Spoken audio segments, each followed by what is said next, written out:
آپ اگر تاریخ اٹھا کر دیکھیں تو آپ کو ہر دور کے اندر ایک ہی پیٹرن نظر آئے گا کہ وہ عام انسان جس کو یہ پتہ ہے کہ میں بھی باقی انسانوں سے ڈیفرنٹ نہیں ہوں، مجھے بھی ایک دن مرنا ہے، میں بھی ایک دن بیمار ہو سکتا ہوں اور اپنا خود کا بھلا کرنے کے بھی قابل نہیں ہوں۔ اس کے باوجود بھی وہ خود کو انسانوں کا خدا سمجھ کر فرعون بن جاتا ہے۔ اب ایسا ہوتا کیوں ہے؟ سائیکالوجی کے اندر اس مینٹل کنڈیشن پر بہت زیادہ ریسرچ ہوئی ہے، کیونکہ وہ کہتی ہے کہ ہم سب کے اندر ایک ہی فرعون موجود ہے، بس اس کو باہر آنے کے لیے ماحول اور موقع چاہیے۔ مگر سوال یہ ہے کہ کیوں؟ اور اسلام اس ذہنی کیفیت کو کیا کہتا ہے اور اس کا علاج کیا بتاتا ہے؟ آپ اس سے کیسے بچ سکتے ہیں؟ آئیے ذرا اس ویڈیو کے اندر سمجھتے ہیں۔ دیکھیے، تاریخ کے ہر دور کے اندر نظر آتا ہے کہ جب انسان کے پاس بے لگام طاقت، دولت یا پھر اقتدار آتا ہے تو اکثر اس کا ذہنی توازن اور سوچنے کا انداز بالکل بدل جاتا ہے۔ مطلب خود کو زمینی خدا سمجھنا یا پھر فرعونیت کا شکار ہونا صرف ایک کہاوت نہیں ہے، بلکہ اس کے پیچھے باقاعدہ ایک سائیکالوجی ہے، اور سائیکالوجی کے مطابق یہ کنڈیشن کہلاتی ہے ہیبرس سنڈروم، یعنی خاص طور پر ایسے لیڈرز یا پھر طاقتور لوگ جو کہ ایک لمبے عرصے کے لیے اقتدار میں رہتے ہیں، تو ایسے لوگوں کے سوچنے کا نظریہ بدل جاتا ہے۔ اس طرح کے زیادہ تر انسان شدید قسم کے تکبر، خود پسندی، جس کو نارسیزم بھی کہتے ہیں، اس وہم کا شکار ہو جاتے ہیں کہ جو وہ کر رہا ہے وہ بالکل ٹھیک ہے، وہ کسی کو جواب دہ نہیں ہے۔ اس کے بعد اس کے دماغ کا وہ حصہ سست ہو جاتا ہے یا پھر کام کرنا بند کر دیتا ہے جو کہ دوسروں کے دکھ اور درد کو محسوس کرتا ہے، اور وہ عام انسان کو کیڑے مکوڑے یا پھر صرف اپنا مقصد حاصل کرنے کا ذریعہ سمجھنے لگتا ہے، کیونکہ اس شخص کے دماغ میں خود کو ان انسانیوں کی جگہ پر رکھ کر سوچنا چھوڑ دیا ہے کہ بے شمار طاقت اس انسان کے دماغ کے اندر ڈوپامین نامی کیمیکل کو بڑھاتی ہے، اور یہ وہی کیمیکل ہے جو کہ کسی نشے کے وقت دماغ ریلیز کرتا ہے، اور وہ انسان اس نشے کے اندر اتنا اندھا ہو جاتا ہے کہ اپنی موت کو، اپنی بیماری کو اور اپنی کمزوری کو بالکل بھول جاتا ہے۔ اسے یاد ہی نہیں رہتا کہ اس کو مرنا بھی ہے، اور یہاں نہ صحیح تو قبر کے اندر، میدان حشر کے اندر وہ اپنے ہر ایک عمل کا جواب دے گا۔ میں نے ایک جگہ پر ایک واقعہ سنا تھا جو کہ اسی سے ریلیٹڈ تھا کہ ایک عالم دین جو کہ امام مسجد بھی تھے، ان کو پاکستانی سیکریٹ ایجنسی اٹھا کر اپنے ساتھ لے جاتی ہے کہ آپ حکومت اور فوج کے خلاف لوگوں کو اپنا بیان سے اکسا رہے ہیں۔ جب ان کی انویسٹیگیشن ہوتی ہے تو کچھ ثابت نہیں ہوتا سوائے اس کے وہ اللہ کا حکم ہی لوگوں کو سنا رہے تھے۔ تو سامنے بیٹھے شخص نے ان سے سوال کیا کہ آپ کی کیا مجبوری تھی کہ آپ ایسا کرنے لگے؟ مولانا صاحب نے جواب دیا کہ میں کیوں نہ کروں، کیونکہ مجھے مرنا بھی ہے اور کل کو اللہ کو جواب بھی دینا ہے۔ پھر مولانا صاحب نے خود سیکریٹ ایجنسی کے بندے سے پوچھا کہ کیا آپ کو نہیں مرنا، آپ کو مر کر جواب نہیں دینا؟ مولانا صاحب کہتے ہیں کہ ان کا چہرہ ایک دم سے بدل گیا، جیسے یہ سوال ان کے لیے آؤٹ آف سیبلس تھا۔ انہوں نے اس اینگل سے کبھی سوچا ہی نہیں تھا، اور یہی اس انسان کی کمزوری ہے کہ دنیا کے اندر اس کو ذرا سا اقتدار مل جائے، دولت مل جائے یا پھر دنیا داری کے اندر وہ کامیاب ہو جائے تو سب سے پہلے اللہ کو اور اپنی موت کو بھول جاتا ہے۔ اس کے بعد اگلی وجہ ہوتی ہے خوش آمدی ماحول، یعنی ایکو چیمبر، اور جب بھی کوئی شخص اقتدار کے اندر آتا ہے تو آپ جانتے ہیں کہ اس کے گرد خوش آمدی لوگوں کا ایک گھیرا سا بن جاتا ہے، اور کوئی بھی شخص اس طاقتور شخص کے خوف اور اپنے لالچ کی وجہ سے اس کو اپنی غلطی نہیں بتاتا، بلکہ اس کے ہر فیصلے پر واہ واہ ہوتی ہے کہ سر آپ کا ویژن ہے، اور اس طرح کا ماحول آہستہ آہستہ اس شخص کو یقین دلواتا ہے کہ وہ واقعی کوئی سپر نیچرل مخلوق ہے، وہ عام انسان نہیں ہے بلکہ عام انسانوں سے ایک برتر مخلوق ہے۔ اسلام نے انسان کس کمزوری اور فطرت کو بہت ہی واضح انداز کے اندر بیان کیا ہے۔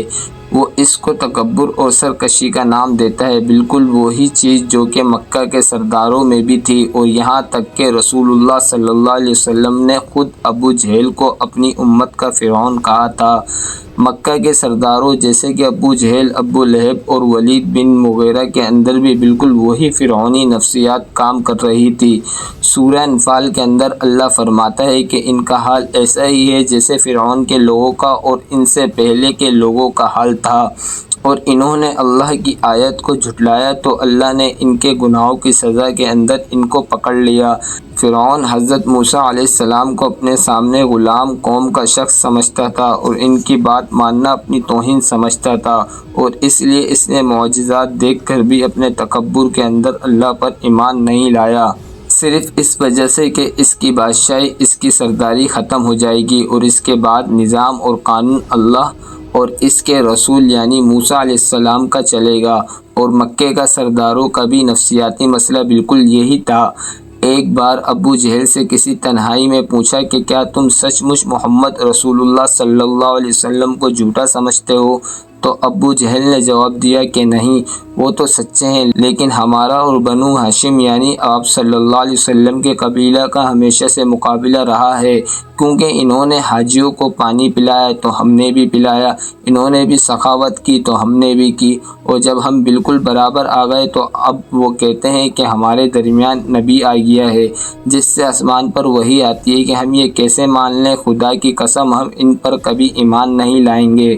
قرآن کہتا ہے کہ وہ سردار مکرو فخر سے کہتے تھے کہ یہ قرآن مکہ اور طائف کے کسی بڑے امیر آدمی پر کیوں نہیں نازل ہوا؟ یعنی ان سرداروں کا یہ تکبر ان کو قبول کروانے کے لیے تیار نہیں تھا کہ نبوت ایک ایسے انسان کو مل سکتی ہے جو کہ یتیم اور ان کی طرح محلات اور خزانوں کا مالک نہ ہو۔ فرعون بنی اسرائیل کو اچھوت اور کمتر سمجھتا تھا۔ مکہ کے سرداروں کی بھی یہی نفسیات تھی۔ جب وہ دیکھتے تھے کہ نبی کریم صلی اللہ علیہ وسلم کے آس پاس حضرت بلال حبشی، حضرت کمال بن یاسر اور امرت صہیب رومی جیسے غلام اور غریب صحابی بیٹھے ہیں تو وہ تکبر سے کہتے تھے کیا ہم ان غریبوں کے ساتھ بیٹھیں؟ اگر یہ دین کوئی اچھی چیز ہوتا تو یہ غلام ہم سے پہلے اس کو نہ اپنا لیتے۔ مطلب وہ چاہتے ہیں کہ آپ صلی اللہ علیہ وسلم ان غریبوں کو اپنے پاس سے اٹھا دیں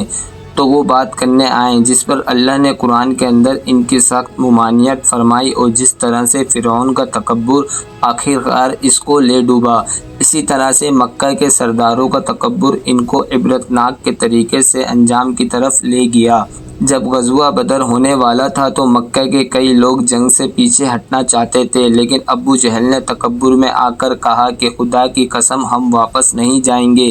جب تک ہم بدر کے مقام پر پہنچ کر اونٹ نہ کاٹیں، شراب نہ پئیں اور لونڈیاں ہمارے لیے گیت نہ گائیں۔ اب ذرا ان الفاظ پر غور کریں تو یہ بالکل وہی فرعونی سرکشی تھی، لیکن اس کا انجام کیا ہوا؟ اس کا انجام یہ ہوا کہ بدر کے میدان کے اندر ابو جہل اور مکہ کے چوٹی کے سردار مٹی میں رول دیے گئے اور ان کی لاشوں کو ایک اندھے کنویں کے اندر پھینک دیا گیا۔ نبی کریم صلی اللہ علیہ وسلم نے ابو جہل کی لاش کو دیکھ کر فرمایا تھا کہ یہ اس امت کا فرعون تھا، اور اسی بات سے یہ ثابت ہوتا ہے کہ انسان چاہے قدیم مصر کا ہو یا پھر مکہ کے ریگستان کا یا پھر آج کے دور کا کوئی بھی حکمران، جب بھی اس انسان کے پاس طاقت اور مال کا گھمنڈ آتا ہے تو اس کی نفسیاتی بیماری ایک ہی جیسی ہوتی ہے کہ وہ خدا سے بے نیاز ہو کر انسانوں کی تذلیل کرنا شروع کر دیتا ہے۔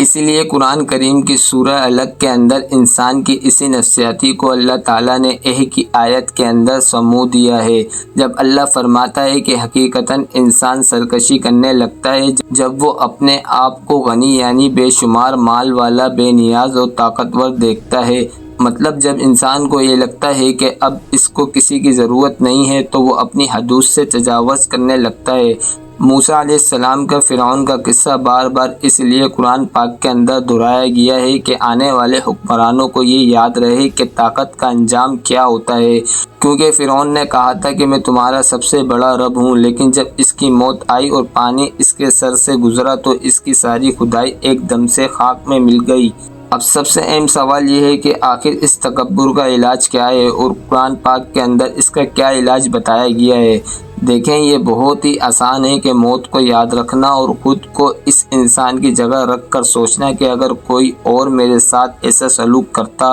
جیسا میں اس شخص کے ساتھ کر رہا ہوں تو مجھے کیسا محسوس ہوتا۔ نبی کریم صلی اللہ علیہ وسلم نے فرمایا کہ لذت کو مٹانے والی چیز یعنی موت کو کثرت سے یاد کیا کرو۔ مطلب جب انسان یہ سوچنے لگے کہ جس مٹی سے وہ نکلا ہے اسی مٹی کے اندر اس نے واپس جانا ہے اور اسی دن اس کا جسم بھی گل سڑ جائے گا تو اس کے اندر کی فرعونیت دم توڑ دیتی ہے کہ موت اس کی انا، اس کی میں کو ختم کر دیتی ہے۔ اسلامی نظام کے اندر اقتدار کوئی اعزاز یا پھر عیاشی نہیں ہے، بلکہ ایک بہت ہی بھاری ذمہ داری ہے اور ایک آزمائش ہے، کیونکہ یہی مال اور اونچا اسٹیٹس اللہ کی راہ کے اندر خرچ ہو تو آپ کے لیے جنت ہے، ورنہ آپ بھی فرعون بن سکتے ہیں۔ اسلام کے طاقتور ترین حکمران ہونے کے باوجود حضرت عمر اپنے کندھے پر پانی کا مشکیزہ اٹھا کر غریبوں کے گھر پہنچاتے تھے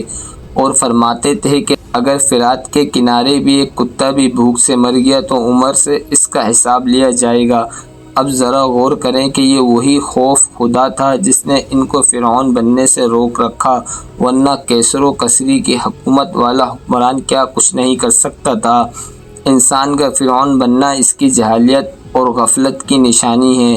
کیونکہ وہ یہ بھول جاتا ہے کہ جس کے اقتدار پر وہ قابض ہے بس وہ چند دنوں کا کھیل ہے۔ اقتدار اور طاقت ملنے پر انسان بدلتا نہیں ہے، بلکہ اس کا اصل چہرہ اور اس کی سچی شخصیت سامنے آ جاتی ہے، کیونکہ جو اندر سے کم ضبط ہوتا ہے وہ فرعون بن جاتا ہے، اور جو اندر سے بڑا شخص ہوتا ہے وہ اقتدار پا کر بھی سلیمان علیہ السلام کی طرح، حضرت علی کی طرح، حضرت عمر فاروق اور عمر بن عبدالعزیز کی طرح مزید عاجز ہو جاتا ہے۔ اور اس لیے اللہ نے دنیا میں انسانوں کے لیے اقتدار کو، طاقت کو ان کے لیے آزمائش بنایا ہے کہ کون شخص اس سے کیا کماتا ہے۔ اللہ تعالیٰ سے دعا ہے کہ وہ ہمیں سمجھنے کی اور نیک عمل کرنے کی توفیق عطا فرمائے، آمین۔